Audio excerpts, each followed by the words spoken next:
আমি আমার ক্ষুদ্র জীবনে অভিজ্ঞতা থেকে দেখেছি ছেড়ে দেওয়ার মধ্যে সুখ আছে আর কি।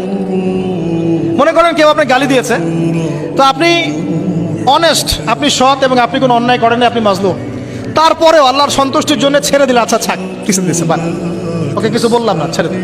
এই ছেড়ে দেওয়ার মধ্যে যে এত সুখ, এটা আপনি বুঝতে পারবেন না। এই সুখটা উপলব্ধি করেছেন স্বয়ং রাসূল সাল্লাল্লাহু আলাইহি ওয়াসাল্লাম। মক্কা বিজয়ের দিন ওই যে বহু মানুষ এসে কি বলেছিল, ভয়ে কাঁপছে যে রাসূল সাল্লাল্লাহু আলাইহি ওয়াসাল্লাম তাদেরকে আবার মৃত্যুদণ্ড দেন কিনা, আছে না? আল্লাহ নবী বললেন যে লা তাসরিবা আলাইকুমুল ইয়াউমা, তোমাদের উপর আজকে আমার কোনো অভিযোগ নাই, ওয়া আনতুমুত তুলাকা, তোমরা মুক্ত, যাও, ছেড়ে দিল। এটা শান্তি। ইউসুফ আলাইহিস সালামের ভাইরা কুয়াতে ফেলে দিয়েছিল না, সেখান থেকে মিশরের বাজারে, সেখান থেকে রাজপ্রাসাদে, সেখান থেকে জেলখানায়, জেলখানা থেকে রাষ্ট্র ক্ষমতায়। কি লাইফ ট্র্যাজেডি, লাইফের ট্র্যাজেডি দেখেছেন?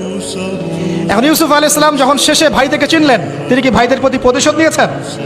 বলেছেন যাও, মাফ করে দিলাম, ছেড়ে। এটাই শান্তি। আল্লাহর জন্য ত্যাগের মহিমার মধ্যে শান্তি আছে। আল্লাহ পাক আমাদেরকে ত্যাগ করার তৌফিক দান।